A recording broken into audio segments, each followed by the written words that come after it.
Hey guys, Magicat is back. This isn't a re-upload, but more of a remake of the original Nioh 2 boss ranking. I just felt bad about some of the things I said in it. It wasn't a good video really. There was tons of misinformation there too, so now I have a better understanding of the game's bosses. Anyway, let's begin with the worst boss in Nioh 2. And that would still be Lady Osakabe. This is this game's version of Yamato no Orochi, and I'm not sure if they improved upon the design of it at all really. Mechanically, that is. In terms of spectacle and creativity, it's all there. I love the look of the fight. It's a living building with giant, furry tentacles. But fighting it is just disappointing. You have to take out 4 tentacles, which brings the boss down, allowing you to deal a good amount of damage to it. And you have to do it about 2 or 3 times. And that's the whole fight. Problem is that while you're fighting one tentacle, you can get shot at by the others. And you can't see those projectiles coming. That's just not good design.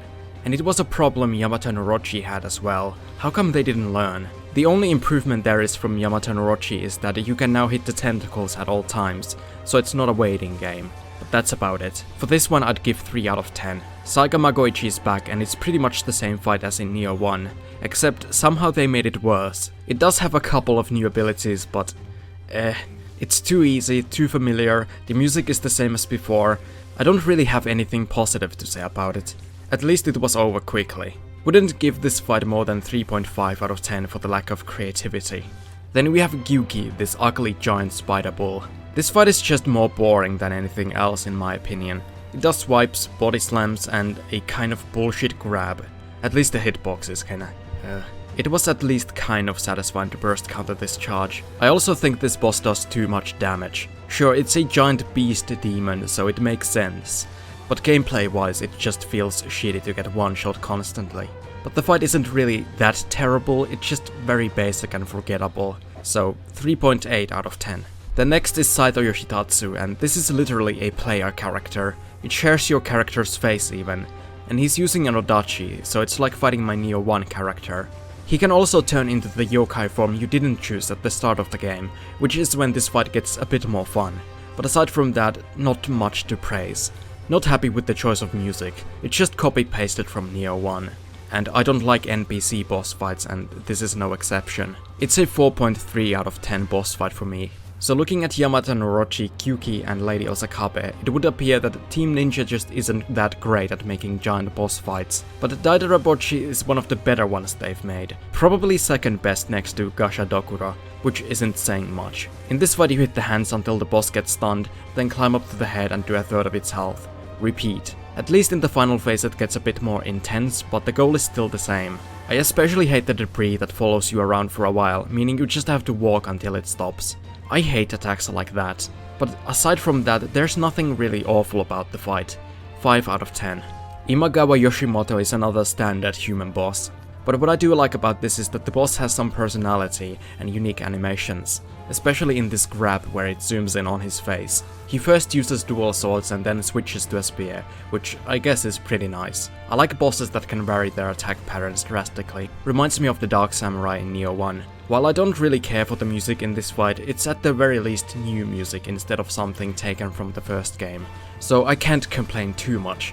Other than that, his attacks aren't super interesting, but there's nothing awful about them. So he's like 5.2 out of 10 boss fight. Maeda Toshie is alright. A typical spear using samurai boss fight. He pokes a lot, does some swipes, uses his guardian spirit every now and then. He can dash from one side of the room to the other and his ki can be depleted pretty easily. So fairly standard human boss stuff. I guess my least favorite aspect of this fight was the reused music from Nioh 1 again. But despite all that, I think the fight is decently fun. Not amazing, but I don't really hate any of the mechanics. Just felt a bit more like a side mission boss. But he's not meant to be a grand fight as it's not the only boss in that level. So I wasn't really left disappointed. 5.5 out of 10. Next is Aquaman. I honestly can't say much about this fight as I beat it on my first try every time I fought him and didn't have to learn the mechanics. All I can say is that I had fun. He's not terribly unique though, and neither is the music. Once again it's from Nioh 1. I'm sorry about bringing up the music for like every boss, but it's important to me. Like what would Ludwig from Bloodborne be if he had Dark Souls 1 music instead? Like Asylum Demon music. Not as good if you ask me. I was at least relieved that despite using a Kusarigama, he doesn't fight like an NPC. He does have some unique moves, and I was a bit sad to kill him. I mean, come on, I had a bath with him. Anyway, the fight's like 6 out of 10 for me. Tokichiro is a pretty forgettable fight mechanically, but unforgettable for other reasons. Story reasons, in fact. Tokichiro started out as our friend, and I liked him. Then he slowly started turning evil. By the end, we have no choice but to put him down. And putting him down was easy, at least in terms of mechanics. Less easy in terms of how I felt about it. The music was pretty good and helped set the stage well. If only the fight itself was a bit more interesting. I do like his pet monkey and how he can buff himself using Amrita, but aside from that, his moveset is very predictable. I'd give him like 5.5 out of 10 in terms of mechanics, but a 6.5 out of 10 for enjoyment. So let's settle with 6 out of 10. Originally, I couldn't rank Yatsa-Ro-Kami. I just didn't know how I felt about it, so I left it out of the list. This time I'm fairly confident I would place it here. When I fought the boss the first time, the room was covered in poison, which is a no-no. You can get rid of the poison, however. This I didn't even mention in the original video. This makes the fight a lot less annoying. What you do in this fight is try to destroy the snake arms first, because in phase 2, if they're still alive, they will become separate entities from the boss itself. Fighting them and the boss at the same time is very messy, because of how evasive the little snakes are. And the boss alone isn't a pushover either. He has lots of tail swipes that are pretty hard to avoid. Their reach is pretty crazy, so you're better off learning how to iframe through them. It's a hard boss and maybe even slightly overtuned for early game, but mechanically it's fine. I kind of even like it. Destroying the arm is especially satisfying. 6.5 out of 10. Then we have... Wait, what? William, what the fuck? Yep, you fight yourself from the first game. In fact, with all the yokai abilities you have, it felt more like I was the boss and William had to defeat me. Which in the end he did. As he is literally the player character from the first game, he does fight similarly as an NPC would. And yet I like this fight quite a bit. I like how cocky William is throughout the fight. Which, to be fair, is understandable. Like, at this point he's killed half of Japan by himself. And he does become more unique once he uses the living weapon. At first I was afraid, since I remembered the first game's DLC bosses becoming kind of bullshit once they buffed up with living weapons. Fortunately, that's not what happens for William. He's a very fair opponent all throughout, giving you lots of opportunities to strike back. And you know how I mentioned liking how Dark Samurai and Yoshimoto can change weapons in the fight? Well, William can do that too. And I like the music in this one. It's a remix of Nioh's main theme. See, this is how you do it. You don't just copy-paste it, you make a remix of it. Overall, it's a pretty fun fight, but since his moveset isn't that unique, I can't give him more than 6.8 out of 10. And it's a bit too easy for me. Still, it's a nice fan service moment. Magara Naotaka is pretty good. There isn't really much to say about him. For most of the fight I tried to stick to his armless side, since that seems like a blind spot for him. Also, this boss has a lot of health, and the best way to counter that is to learn all the burst counters for the fight. Still, I found him to be one of the harder bosses in the game. His combos are pretty long and have great reach. It's a bit of a standard fight, but there's nothing bad about it. So I had a decent time with it. 6.9 out of 10. Also, man, it's a bummer how they treat Honda Tarakatsu in these games. He just loses in every fight. Poor man. BoJack Horseman is a good tutorial boss.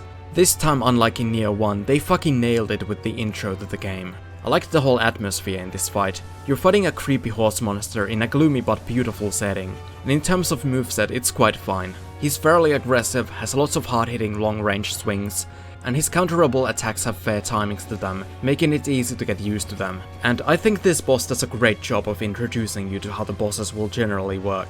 They have a lot of health, but if you do your burst counters right and use your special yoga abilities, you can bring them down fairly quickly. And for a first boss, this wasn't easy, but also not too hard. I think it hit the perfect balance. Good job, Nioh 2. It's a 7 out of 10. The only reason it's not getting a higher score is because as a tutorial boss it had to be on the simpler side. Tatarimokke is a good boss as far as I'm concerned, but it has one mechanic I'm not a fan of. So let's get that out of the way first. In phase 2 it will summon this orb that will send out ghosts that home in on you. The only way to stop this is by destroying the orb. Now having to target something other than the boss while the boss is still attacking you is a bit messy. Not as messy as it was in Yatsa-Ro-Kami, but still. Not a huge fan of this part. But if you just save up your yokai abilities for it, it shouldn't take away too much from the fight. And I absolutely loved the visual when the boss turned to the Dark Realm for the first time. Seeing nothing but the 3 glowing eyes in the darkness was just cool as fuck. I also love how the boss can turn its head around like a real owl and shoot out a laser if you're behind it. Also, you can trick the boss into severely damaging itself by placing yourself near these pots. That's pretty neat. Aside from that, it's fairly standard. It pecks and claws at you like you would expect. Still, I like the fight. I think it's a 7 out of 10 again. Enerra is a fun fight. Still pretty standard in terms of moveset, but we are close to the real interesting bosses. I like his unpredictable kick though, reminds me of Champion Gundyr. But my favorite attack from him is when he throws dust tornadoes at you. Those were fun to dodge through. Another thing I like about this boss is how you can use the environment against it. If you manage to make him hit the pillars, it will do damage to him and stun him briefly. Like with Tatarimokke, I like that. And he also uses a remixed theme of Onryoki. At least it seems very similar to me. It's a pretty good soundtrack and I'm happy they didn't just copy-paste it from the original game. I'd give Enerra 7 out of 10, once again. Shibata Katsuya is a boss I originally had given 5 out of 10 and placed him fairly low. That's one of the reasons why I wanted to remake this. I actually really like this fight now. I think it's fun and for the most part fair. I still think his damage output is a bit too high, especially with his grab which was able to one-shot me. I also hated his charge that he can do up to 4 times in a row, but it's possible to interrupt it early. And besides those things, his moveset is actually solid.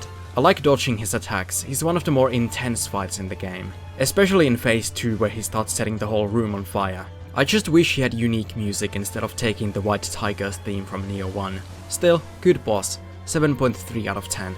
I was sure Kashin Koji was the final boss when I first fought him. He's fairly difficult, completely unique, and just refuses to die. He pulls a Dark Souls 3 and comes back to life once his health bar is first depleted. But it's cool, I wasn't expecting it. Though the fight doesn't change much when he comes back. I kinda wish it did. Anyway, at first the fight isn't too spectacular. He throws fire at you, has some melee attacks if you get close. I kind of had trouble deciding when to attack. Whenever he seemed to be vulnerable, he just started another combo. But then he changes to Dark Realm and my god, this fight gets chaotic. He can clone himself, which still makes me shit my pants every time. Because I just don't know how to handle it. Seemed to be best to just wait it out. But yeah, I like it. It's an intense fight and worthy of being a final boss, even if it wasn't one. 7.5 out of 10. Which is the same score I gave to Oda Nobunaga, the best non-DLC boss in Nioh 1. Asai Nagamasa was the good boss in the game for me. Before I didn't take full advantage of the yokai abilities you get, but ever since this fight I've been almost relying on them. So thank you for the lesson, Asai. You're a cool dude. And also you can't spam this boss to death. He will parry your attacks. I would say it's a bit annoying, but at least when he does his follow-up attack after a parry, you can still dodge it and then punish, so it's still well designed. And I especially like when the boss takes to the air. I liked running to avoid the projectiles and then following up with a burst counter. It was just satisfying to pull off successfully. And I also enjoyed the music in this fight. No complaints about this boss, really. It was fun. I'd give it 7.5 out of 10. Then we have Ryomen Sakura, a fight I was actually excited for despite having hated it in the demo. The only reason it sucked then was because you were severely underleveled. So I wanted to try it with a proper build, and it didn't disappoint at all. This is like Flexile Sentry from Dark Souls 2, but they used the idea of that fight to its fullest potential.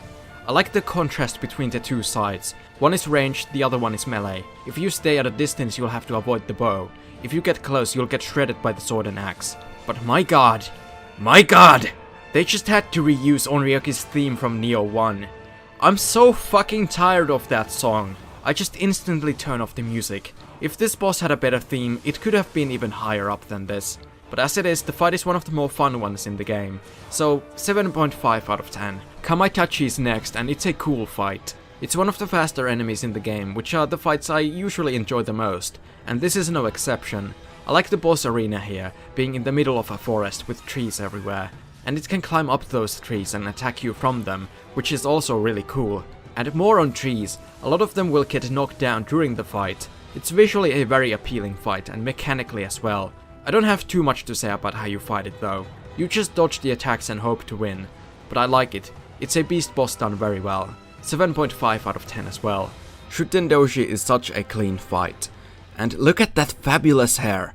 My goodness. But anyway, he's all about wanting you to entertain him and have fun. But while I can't speak for him, I myself had a lot of fun here. He's also drunk and it's very apparent from his animations. I like how he flails around and stumbles, it makes him stand out. And it's especially fair how after some of his longer combos he falls down, giving you a chance to get some hits in. And I like his hair flip attack, that's a cool one. Before I thought this boss was too easy, but ever since my first playthrough he's put up a good fight. So, really no complaints. It's a well balanced and fun boss. 7.8 out of 10. Kasha is a disgusting furry that needs to be put down. And put her down I did. First try too. Not bragging or anything, but I liked the fight so much that I restarted the fight a couple more times. I wanted to get better at the fight, but I never really did. I still don't know how to fight this boss. I'm just terrible at it. The fight is so chaotic, and yet I kind of love it. Her attacks don't deal too much damage, so you can afford trading blows. It allows you to play aggressively, which I love. What I don't love so much is when she summons additional enemies, but they're not too hard to clear out. Doesn't take too much away from the enjoyment. And I have to say, the intro cutscene really scared me at first. I thought I was gonna have to fight a wheel monk boss. No thank you. But what we got was great. I love when she does a fire circle around you. And I'd give this boss 8.2 out of 10, meaning it's better than the best boss of the first game. At least according to my rating, since I gave Nine-Tailed Fox an 8. 見覚えがあるだろう。この満開の桜。うってつけだ。お前の墓標に。It does make for a great setting for a boss fight. He starts out fairly simple, fights similarly as in his first battle. However, he does have this really cool attack where he sends out a bunch of fire projectiles. I like that attack a lot. But when he changes to Dark Realm, this fight gets great. I just love dodging his very fairly telegraphed fire attacks. They often leave either a trail of fire or an explosion. As for the music, this is why I've been mentioning it in so many boss fights. It matters a lot to me when a boss has unique and good music, and despite being, I guess, a bit generic, the soundtrack here is good. It was both sad and triumphant, and it reflects how I feel. I was sad about having to kill Tokichiro, but I was also so happy that the final fight against him was done so well. I almost beat him on my first try again, but I wasn't gonna let that be the end. I had to fight him a few more times at least. I rarely willingly die to a boss, and even more rarely do it with a smile, but I did so with this one. But, and this is a big but, when I replayed this fight, I found him way too squishy. They should have given him a lot more health. I'd give him 8.5 out of 10, but there is one other boss that doesn't disappoint in terms of challenge, and that would be the true final boss of Nioh 2, Otakemara. And it's anime as all hell, and I'm not a fan of anime, but I am a fan of this boss. I think this fight is just fantastic, and it hit the perfect balance of difficulty for me. When I beat him, I had ran out of all healing items and was down to like 1% of HP. I got lucky there. And like with Kasha, he doesn't do that much damage to you, allowing you to fight aggressively. But the best thing about this boss is the variety. He can switch to the player's living weapon buffs at the start, before becoming a beast of his own in the final phase. The scenery changes along with this. As a result, this fight could go on for ages and I would not get tired of it. And I like how we get encouragement from Tokichiro throughout the fight. For score, I'd give it 9.3 out of 10. It's fucking great. So that's my ranking of Nioh 2 bosses. I'm overall very happy with the boss quality of this game. It's a massive improvement on the first game, as was the game overall. I enjoyed it the more I played it. So let me know if you agree with any of the things I said in this video. And let me know if you didn't. That's also fine. Thanks for watching, guys. See ya.